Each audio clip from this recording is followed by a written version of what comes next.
Hi guys, welcome to another Therapy Talks with Antonia.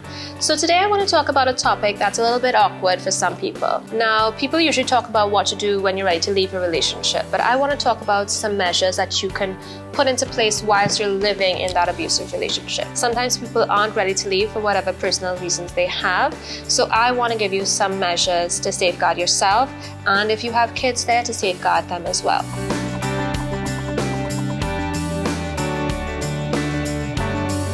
So the first point I want to talk about is keeping a journal. Now, throughout that relationship, there will be several moments where there will be signs of abuse, whether it be physical abuse, psychological abuse, mental abuse.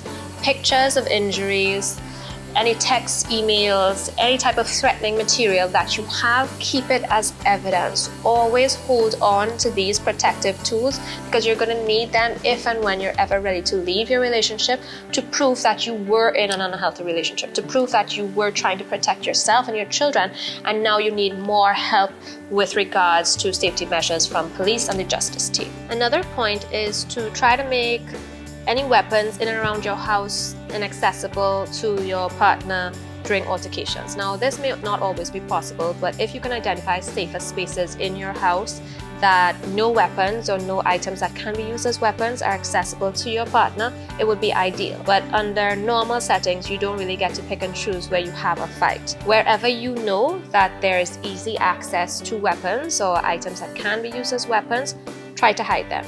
Get rid of them. Put them in safe spaces where your partner will not be able to find them easily, so you can avoid a verbal conflict from escalating into physical altercation. At all costs, try to get rid of any physical weapons that may threaten your life. So another point we want to discuss is teaching your children a safety plan for when incidents of violence may occur in your house. So first thing you want to do is teach them a safety word. So this safe word can be hope. So whenever you say the word hope, they know that the safety plan must be employed now.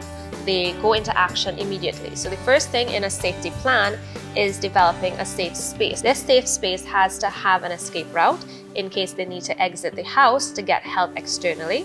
This safe space should also be put with an emergency phone that is fully charged and has credit on it to make calls. It should also store emergency numbers as well as trusted family contacts that if they need to call out for help, it is possible to do that within the house if they can't escape for whatever reason. So the next point is informing a trusted person in your life about the situation that's happening. So it could be a family friend, it can be your therapist, it can be a police officer, but they need to know exactly what's going on in your life and the situation and the level of abuse that you're being exposed to. If it's also possible to give them access to evidence like pictures of the injuries, etc., so that if there's an emergency, they can take this evidence and go to more authorities to get help for you. Another thing is to decide with them a safe word. For example, action, signaling to them that you are under threat and they need to send help. So once you put the safety plan in place with the word action, they know that you're under threat and they need to call in some authorities to get involved because you can't do this on your own anymore.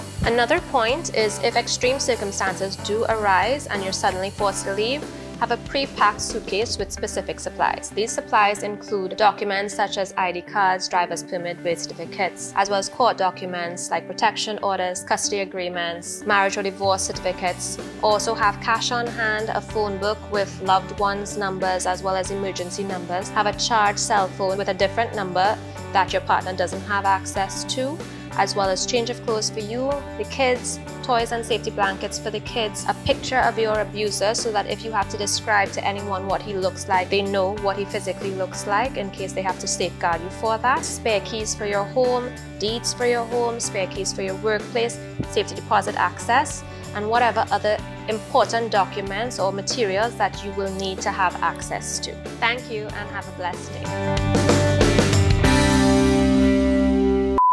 Take whatever, start over now. Put hope into play, you're putting the safety, blah, blah, blah, blah. No. Stop. Word, for example, action, signaling them to the, blah, blah, blah. Signaling them, really? 3 times. Signaling to them. For example, action, signaling to them.